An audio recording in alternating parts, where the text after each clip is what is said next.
esteja conosco, continue conosco nessa noite. Ele já está aqui. Eu já cheguei hoje. A presença de Deus já fazia notória neste lugar. E muitas vezes a gente olha, né, nós que já estamos aqui há algum tempo, e às vezes, quando eu cheguei aqui, me bateu um sentimento de: Senhor, quando eu cheguei aqui nessa igreja 6 anos atrás, quanta gente tinha? E hoje, Senhor, nós somos tão pouquinhos, porque algumas pessoas não conseguiram permanecer, algumas pessoas desistiram.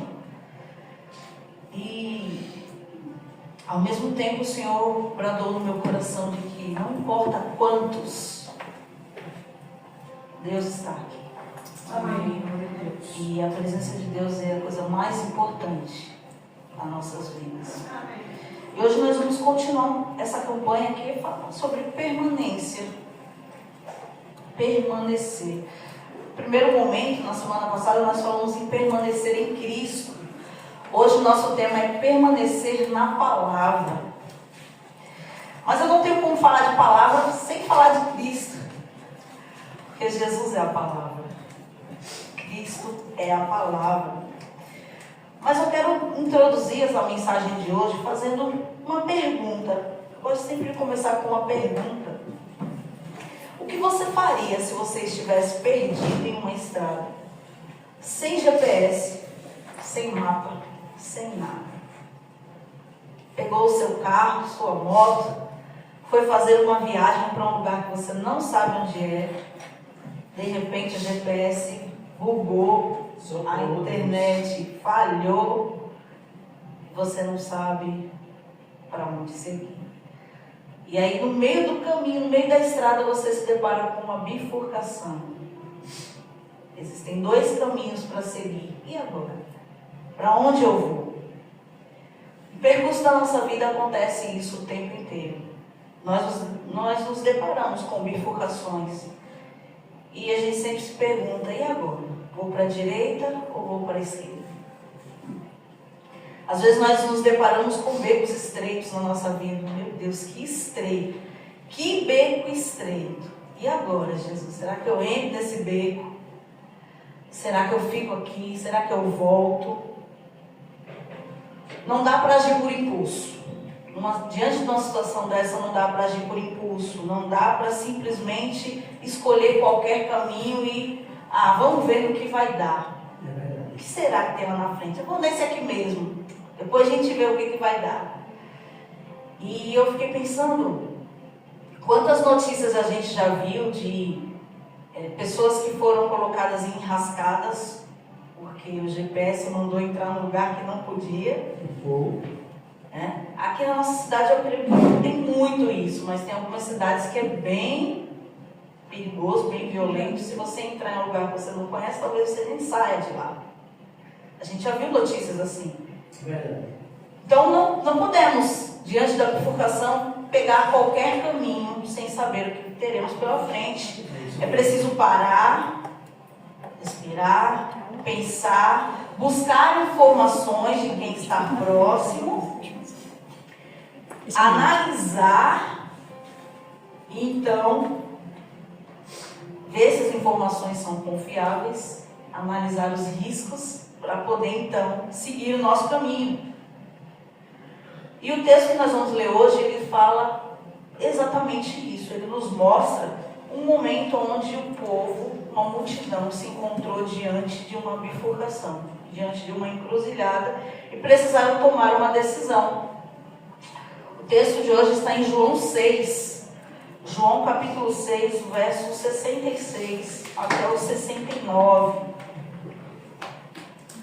que mostra um povo diante de uma decisão muito importante: acreditar ou não nas palavras de Jesus, segui-lo ou abandoná-lo. A palavra de Deus diz assim, eu vou ler aqui para que todos acompanhem. Daquela hora em diante, muitos dos seus discípulos voltaram atrás e deixaram de segui-lo. E Jesus perguntou aos 12: vocês também não querem ir? Simão Pedro lhe respondeu: Senhor, para quem iremos? Tu tens as palavra de vida eterna. Aleluia. Nós cremos e sabemos que és o Santo de Deus. Glória a Deus. Senhor, aqui está a tua palavra, Senhor, é a tua palavra. Faça como o Senhor quiser. Fale aos nossos corações, Senhor. Eu entrego tudo em tuas mãos, porque tudo é de ti, tudo vem de ti, tudo é para ti, tudo é por ti. Glória seja dada a ti eternamente, Senhor. Amém. Amém. Louvado seja Deus.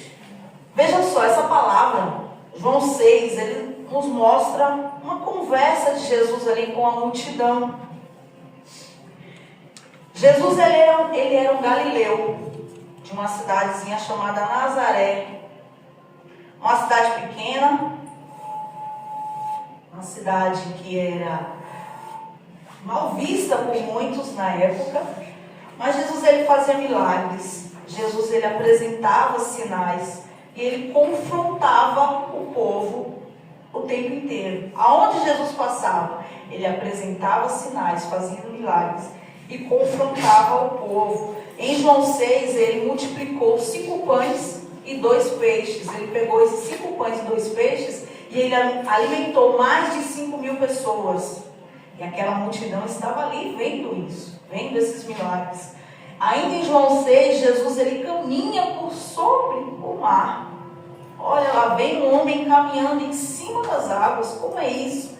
E quando viram, era Jesus. Então nós vemos aqui 2 grandes milagres, 2 grandes sinais, só em João 6. Fora os outros que Jesus já tinha feito. Jesus já tinha transformado água em vinho. Jesus já tinha curado paralíticos. Era o início do ministério de Jesus, mas ele já tinha feito até aqui grandes coisas. Mas Jesus ainda não era bem visto diante do povo. Não era bem visto por alguns motivos. Ele não tinha linhagem, ele não tinha nome familiar, ele não tinha instrução formal. Ele era apenas um simples nazareno, um simples galileu, filho de um carpinteiro, filho de um construtor. Um homem possivelmente cheio de calos nas mãos, um homem possivelmente com as expressões faciais talvez envelhecidas por conta do sol, um homem que talvez não tinha uma beleza aparente, então ele não era bem visto diante daquela sociedade. Além de tudo isso, tinha o preconceito social. Ele era de Nazaré, uma vila rústica e desprezada. Um pouquinho antes, lá em João 1,46, o povo pergunta para João, quando João está falando de Jesus, 1,46 diz o seguinte: perguntou Natanael, Nazaré, pode vir alguma coisa boa de lá? Então, já existia um preconceito com Nazaré. Não podia vir nada de lá, porque era uma cidadezinha qualquer, uma cidadezinha esquecida, no meio ali da Galileia. Os galileus também eram vistos como pessoas rudes, camponeses, pescadores, que falavam errado. Para a grande Israel da época, os galileus falavam errado, porque eles tinham um sotaquezinho ali diferenciado. Mera semelhança com os nordestinos, era mais ou menos isso. Se a gente sofre preconceito por ser nordestino, Jesus também sofria por ser galileu, por ter esse sotaque que era muitas vezes motivo de piada em Jerusalém. Então diziam que eles falavam, eles não sabem falar, falam errado. Além disso, Jesus sofria com um preconceito teológico, porque ele confrontava as expectativas religiosas da época. O povo naquela época esperava um grande Messias que revolucionaria a cidade, ou o país, ou o mundo, que viria com coroa, com glória, que tiraria o rei do poder, a força. E Jesus contrariava tudo isso. Jesus contrariava também a religião, porque apesar dele ser judeu, ele quebrou muitos princípios judaicos. Ele quebrou o sábado, ele curou no sábado, ele trabalhou no sábado. Jesus, ele, além de quebrar o sábado, ele também comia com pecadores, o que era inexplicável na época. Como é que pode um rabino que se dizia mestre, se dizia entendido, que se dizia íntimo de Deus comer com pessoas pecadoras, com publicanos, com prostitutas. Não pode. E Jesus ele também reivindicava o tempo inteiro a sua divindade. Em João 6,51, diz assim: eu sou o pão vivo que desceu do céu. Aquele que comer viverá para sempre.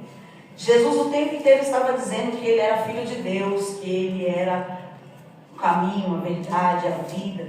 Então, o tempo inteiro Jesus estava ali reivindicando que ele era filho de Deus. No capítulo 6, nós vemos então uma multidão seguindo Jesus, de um lado para o outro. Jesus começou a multiplicar os pães e a multidão estava ali. E se alimentaram e ficaram felizes. Aí Jesus foi para o outro lado do mar e a multidão seguiu Jesus para o outro lado do mar. E de repente Jesus se depara com aquele povo que estava seguindo ele. E Jesus fala assim para eles, lá no verso...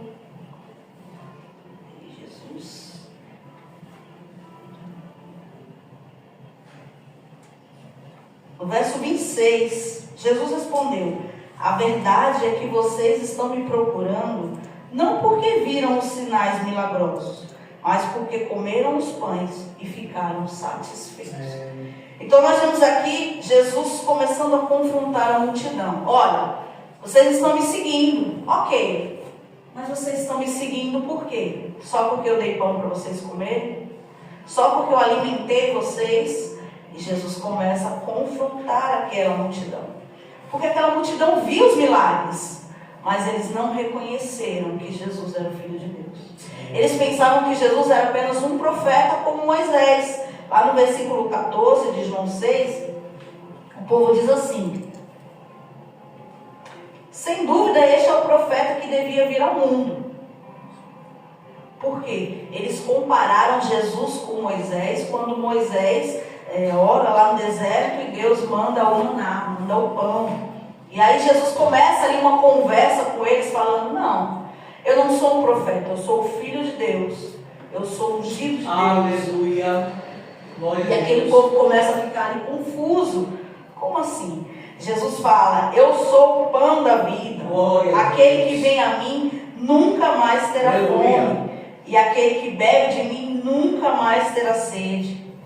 Jesus fala: a vontade do meu Pai é que todo aquele que vê o Filho e crê nele possa ter a vida eterna. Jesus fala: eu ressuscitarei no último dia.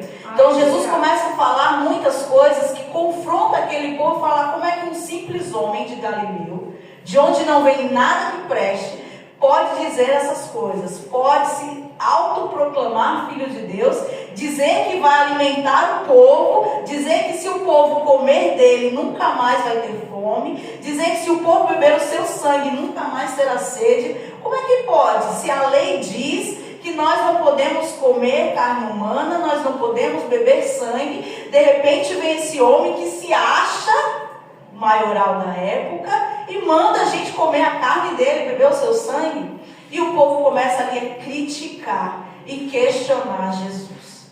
E aí começa um burburinho no meio daquela multidão, começa ali aquela bagunça, aquele povo, alguns criticando Jesus, talvez alguns tentando defender, talvez os discípulos mais próximos de Jesus tentando defender Jesus. A Bíblia não diz, a palavra não diz isso, mas eu creio que alguns tentaram ali defender Jesus, mas o povo não queria saber. O povo queria o Jesus que multiplicava pães. O Jesus queria alimentar essa multidão.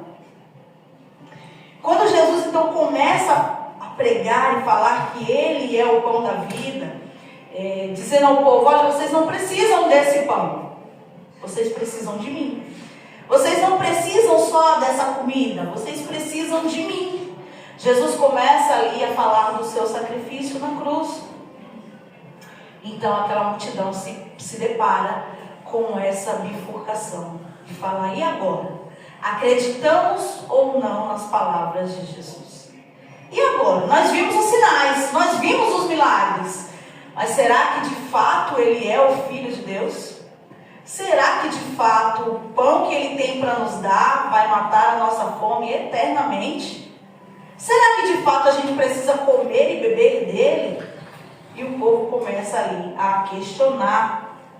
No versículo 42, o povo diz assim: este não é Jesus, o filho de José? Nós conhecemos o seu pai e sua mãe. Como ele pode dizer que desceu do céu? Como é que ele pode dizer que veio do céu se nós vimos ele ali em Nazaré? Se nós vimos ele ali trabalhando com a carpintaria, com a construção? Se nós vimos ele ali ajudando sua mãe dentro de casa? Não pode ser um filho de Deus. O filho de Deus não seria assim. Acho que o filho de Deus viria com honra, com glória. E o povo começa ali a questionar. O povo aceitou a sua natureza terrena, mas não aceitava a sua natureza divina. Para um judeu, ouvir falar em comer carne parecia um pecado mortal. O povo queria um caminho fácil, que era somente se alimentar dos pães que Jesus tinha para dar. Mas Jesus queria muito mais. Jesus queria que o povo se entregasse a Ele, que o povo confiasse nele, que o povo o reconhecesse como Deus. E aí eu trago algumas lições, pensei em algumas lições sobre esse texto, que no meio do caminho, Jesus ele fala, a multidão vai embora, se depara com a bifurcação e vai embora. Fala, não dá para mim, essas palavras de Jesus são muito duras, são muito difíceis, eu não vou pecar contra a minha religião e comer a carne desse homem, esse homem deve ser meio doido. Eu não posso dizer que ele é maior que Moisés, não. Eu tenho aqui as minhas convicções, eu tenho aqui a minha vida e eu não posso passar por cima daquilo que eu acredito para seguir as palavras desse homem. E muitos abandonaram Jesus, que foi o que a gente começou a ler lá no 66. Muitos deixaram de seguir Jesus. E aí Jesus vira para os discípulos mais próximos e fala: e vocês? Muitos já foram, mas e vocês? Qual vai ser a decisão de vocês diante dessa bifurcação? Diante dessa encruzilhada, vocês ficam com a religião? Vocês ficam com os seus dogmas? Vocês ficam com as suas crenças? Ou vocês vão acreditar nas palavras que eu estou dizendo a vocês? E aí a palavra diz que Pedro, rapidamente ele responde: Senhor, para onde é que nós vamos? Pedro faz essa pergunta para Jesus: mas para onde nós vamos, Jesus? O Senhor é que tem as palavras de vida. E essa é uma palavra que eu gosto muito, é um versículo que eu gosto muito, porque todas as vezes que eu penso em parar, todas as vezes que eu penso em desistir, todas as vezes que eu penso em não levantar de manhã, a palavra do Senhor ela me vem e fala: para onde eu irei? Eu não tenho outro lugar para ir. Eu só tenho Jesus. Jesus é a vida. Jesus é aquele que me dá a vida. Não tem outro lugar para ir. E essa foi a resposta de Pedro: Senhor, para onde nós iremos? Só o Senhor é quem tem as palavras de vida. E ele conclui a palavra dele dizendo: nós cremos e sabemos que o Senhor é o Santo de Deus, é o Filho de Deus. E Pedro traz essas palavras que não eram só palavras bonitas, mas eram palavras de verdade. A primeira lição que nós podemos tirar desse texto é: quem segue Jesus pelo motivo errado, logo o abandona. Se nós resolvemos falar: Jesus, eu quero te seguir, porque eu sei que o Senhor tem pão para me alimentar. Jesus, eu quero te seguir, porque eu sei que o Senhor tem cura para me dar. Jesus, eu quero te seguir, porque eu sei que o Senhor tem milagres para fazer na minha vida. Esses são os motivos errados. E os motivos errados nos fazem abandoná-lo rapidamente. Quando nós nos deparamos com a situação de que o milagre não foi feito, de que a cura não foi realizada, ou que ainda sentimos fome porque não fomos alimentados, logo nós abandonamos Jesus. Fazemos igual a multidão fez. Aquela multidão queria o Jesus dos pães, que era o caminho fácil, as bênçãos imediatas. mas Jesus queria ser o Senhor da vida deles. Nós não podemos seguir a Jesus por aquilo que Ele tem para nos dar. Nós não podemos seguir a Jesus por aquilo que Ele pode fazer. Mas nós precisamos seguir a Jesus por aquilo que Ele é. Ele é o Cristo, o Filho do Deus vivo, aquele que nos deu a vida. Aquele que se importa conosco, mesmo quando ninguém se importou. Aquele que fala assim, olha, pode teu pai, a tua mãe te abandonar, eu nunca vou te abandonar. Esse é o Jesus que olha pra gente e fala assim, eu sei que todo mundo te desprezou. Eu sei que o mundo lá fora te desprezou. Eu sei que muitos, inclusive dentro das igrejas, te desprezaram. Mas Jesus é aquele que fala, mas eu estou aqui. Aleluia!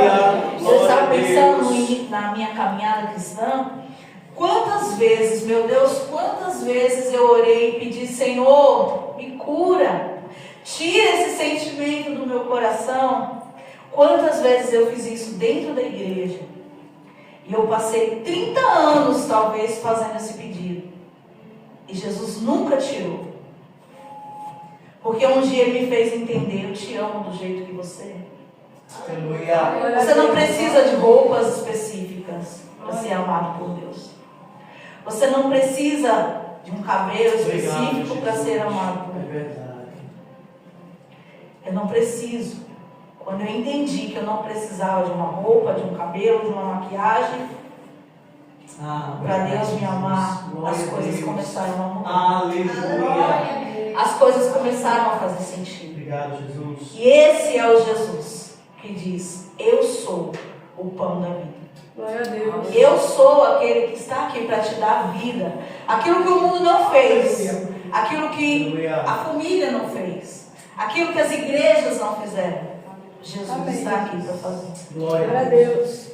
Jesus está aqui para fazer. Glória a Deus. Então precisamos seguir a Jesus por aquilo que Ele é. Obrigado, E Ele é Jesus. amor, Ele é paz, Ele é vida, Aleluia! Ele é alegria. Oh, glória! Ele é Creio. Aleluia! Glórias ao nosso Deus. Alimente-se da palavra, não dos sentimentos. Sentimentos mudam, a palavra não. Amém. Isaías 48. Louvado seja o nome de Jesus. Glórias ao nosso Deus. Isaías 48. Deixa eu mais rápido aqui. Aleluia, Jesus. Bendito seja o teu nome.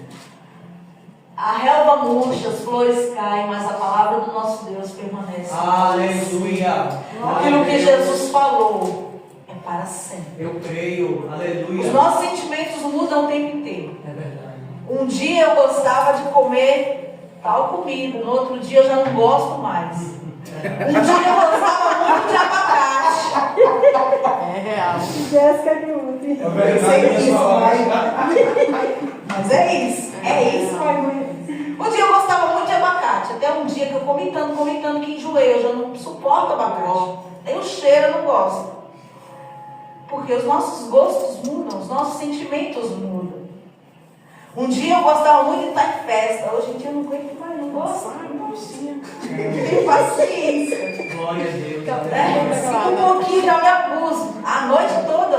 Louvado seja Jamais. o nome de Jesus. Glória a Deus. Porque os nossos sentimentos mudam o tempo inteiro. Aquela multidão estava seguindo a Jesus porque tinha um sentimento. Um sentimento de ser alimentado por Jesus. Um sentimento de ouvir as palavras bonitas que Jesus tinha para dizer. Mas não queriam ser confrontados. Verdade, Deus. A multidão seguiu a Jesus pelo entusiasmo, mas também abandonou, se sentindo ofendidos. Não escolha seu caminho buscando o que é agradável, mas o que é verdadeiro. Quando a gente busca aquilo que somente agrada, muitas vezes é porta larga, que vai dar um caminho ruim. A segunda lição que nós podemos tirar desse texto é discernimento na escolha. Jesus não obriga ninguém a ficar. Ele perguntou aos discípulos, e vocês? O que vocês querem? Vocês vão? Vocês ficam? E aí, decidam. Decidam aí o que vocês querem fazer. Eu me lembro de Josafá, de Josué. Olha, não sei o que vocês vão decidir da vida de vocês, mas eu e a minha casa serviremos ao Senhor. Aleluia. Jesus está falando mais ou menos isso. Olha, e aí, o que vocês vão decidir? Vocês vão com a multidão ou vocês vão ficar comigo? Deus nos confronta com a nossa liberdade para revelar o que está no nosso coração. Jesus, ele não vai forçar nada. Ele não vai arrombar a porta. Ele é educado e vai bater. Eis que estou à porta e bato. Se alguém abrir a porta, eu entrarei e cearei com ele e ele comigo. Mas se você não abrir a porta, ele vai falar, tudo bem, vou continuar batendo. Aleluia. Jesus, ele quer ver o nosso coração. Ele quer que a gente siga pelos motivos corretos. Jesus é o único destino. Pedro percebeu que as outras opções da bifurcação eram vazias. Embora o caminho com Jesus muitas vezes seja difícil, é o único que contém. Glória a Deus, aleluia. É difícil seguir Jesus, porque seguir Jesus exige renúncia do nosso ego, das nossas vontades. Exige renúncia daquilo que a gente pensa que é, da nossa superioridade, do nosso orgulho, para a gente se tornar aquilo que Jesus é, que Jesus tem para nós. Então, o que escolher? A palavra de Pedro, ela revela um princípio bíblico muito importante, quando ele disse assim, ó, nós cremos e sabemos que tu és o Filho de Deus. Crer vem antes de saber. Tem um louvor muito bonito que diz, não compreendo os teus caminhos, mas te darei a minha canção. Aleluia. Muitas vezes nós não compreendemos o que Deus tem. Mas seguir a Jesus, permanecer em Jesus e na sua palavra, é crer antes de entender. Glória a Deus. Aleluia. Porque fé é a certeza daquilo que não se vê. Amém, Jesus. A convicção daquilo que se espera. Mas muitas vezes a gente não entende o que é. Eu não sei, Senhor, o que o Senhor tem para mim. Mas eu creio que tu és o Filho de Deus e eu vou seguir. Glória a Deus. Até o Glória a fim. Deus. Eu acredito. Glória a Deus. Louvado seja o nosso Deus. E uma terceira lição é firmeza na permanência, direção e obediência. Quando a gente faz a nossa escolha, a gente tem a convicção daquilo que a gente escolheu. A gente precisa ter firmeza e permanência. Amém. Glória a Deus. E a permanência, ela exige obediência. Amém. A bifurcação testa se nós somos ouvintes ou praticantes da palavra de Deus. Tiago 1,22 diz o seguinte: Louvado seja o nosso Deus. sejam praticantes da palavra, não apenas ouvintes, enganando a vocês mesmos. Jesus não queria só uma multidão ouvindo ali. Jesus queria mais do que isso. Ele queria pessoas comprometidas com Ele, comprometidas com aquelas palavras, comprometidas com o reino de Deus. Então Jesus, ele confronta a multidão, ele nos confronta o tempo inteiro para ver qual é o nosso nível de comprometimento, para ver até onde nós vamos por Jesus, até onde eu posso ir, até onde eu consigo ir por Deus. Porque muitas vezes a gente vai longe por amor. Eu faço tudo por quem eu amo. Eu subo montanha, tem até uma música, né? Que diz por você. Aí começa a dizer um monte de coisa que o cabo vai fazer. Ele vai subir no trem, ele vai dormir de meia, ele vai não sei o que. Começa a falar um monte de coisa que é assim, meu Deus, que loucura. Mas será que nós faríamos todas essas loucuras por Jesus? E aí Jesus, ele faz esse convite para nós. Estar permanente na palavra de Deus é estar firme nas promessas que Jesus fez. Se escolheu ficar, permaneça. Glória a Deus. Se escolheu ficar, permaneça. Não adianta plantar a semente e não ter coragem para regá-la. Porque muitas vezes nós até escolhemos o caminho. Eu vou, Jesus, eu vou contigo. Quando chega na metade do caminho, aí fala, está muito difícil, eu acho que eu não vou conseguir. Não dá, Jesus, para seguir, não. A gente esquece de regar a semente. Com oração, com meditação da palavra. E uma das coisas que a gente precisa entender é que a palavra precisa estar no nosso coração e precisa estar nos nossos lábios. Aleluia. Porque até Jesus venceu o deserto, venceu a tentação com a palavra. Quando Jesus foi levado para o deserto pelo diabo, ele usou a palavra de Deus. Está escrito, está escrito. Glória a Deus. E muitas vezes nós esquecemos de proferir a palavra. Permanecer na palavra é ter a palavra sempre no nosso lado. É ter a palavra no nosso coração, como diz Salmo, para não pecar. Guardei a tua palavra no meu coração para não pecar contra ti. Mas ter as palavras nos nossos lábios para dizer, está escrito. Aleluia. Glória a Deus. Quando a tentação vier, quando a dúvida vier, quando o medo vier, está escrito. E a gente proferir a palavra de Deus. Amém, Jesus. Amém. Aleluia. Glória a Deus. Muitas vezes a crise da nossa fé, na verdade, ela é um convite de Deus à intimidade. É um convite a conhecermos a palavra de Deus. E a palavra de Deus é o próprio Cristo. Aleluia. No princípio era o verbo, que é a palavra, e o verbo era Deus. E o verbo estava com Deus. Jesus é a palavra. Aleluia. Precisamos ter esse conhecimento de quem é Jesus. Glória a Deus. E continuarmos nesse conhecimento. Conheçamos e prossigamos em conhecer quem é Jesus e o que Ele tem para nós. Amém, Jesus. Muitas das vezes a pressão no mundo ou o cansaço nos faz escolher o caminho mais fácil. Aquele que não nos custa nada. É muito mais fácil. Seria muito mais fácil, meninas, vocês não estarem aqui hoje. Vocês escolheram o caminho mais difícil. Mas é o caminho que tem recompensa. Porque o caminho mais fácil muitas vezes é vazio. Quantas vezes a gente vai, a gente brinca, a gente se diverte, a gente faz tantas coisas. Mas quando chega na intimidade do nosso quarto, quando o nosso companheiro já não vê mais, quando ele dorme e a gente fica acordado, quem é que está ali do nosso lado? Eita, glória a Só Deus. Jesus. Aleluia. Escolher Jesus é escolher o caminho talvez mais difícil, Louvado seja Deus. que custa, é um sacrifício.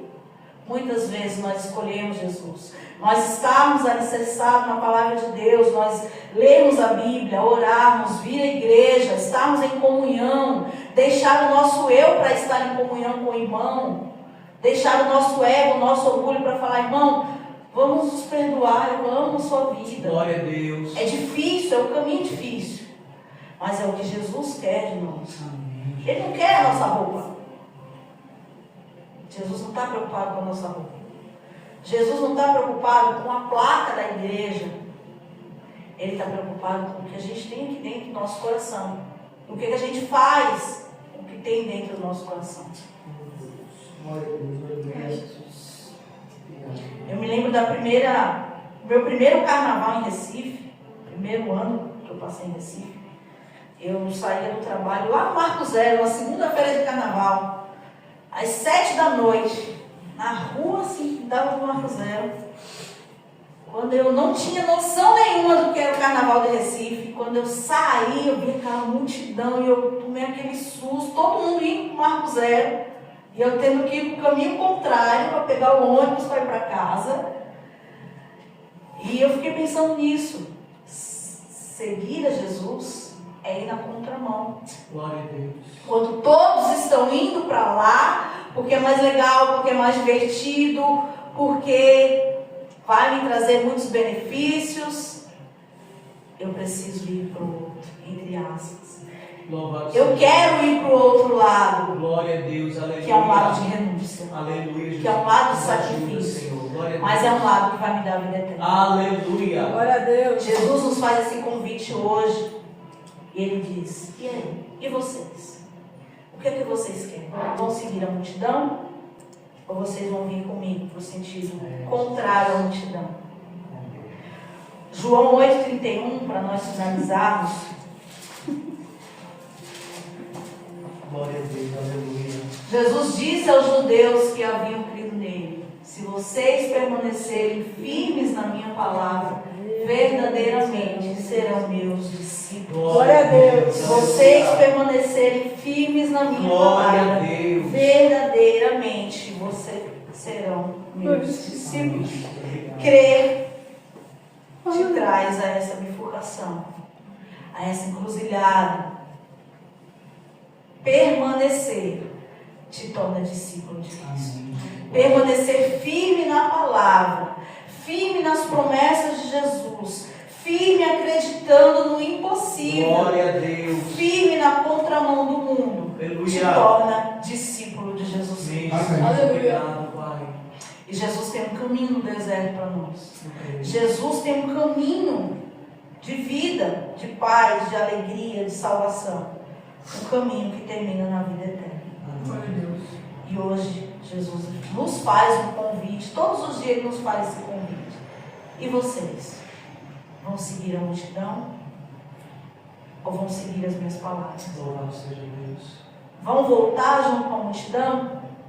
Ou vão para frente junto comigo? Aleluia. Isso é uma decisão que nós precisamos fazer diariamente.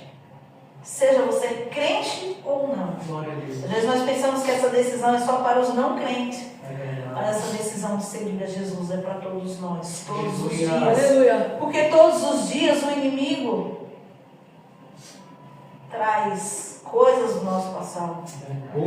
Todos os dias o inimigo, nas nossas almas, ele traz situações que fazem a gente ter que escolher seguir a multidão ou seguir a Cristo.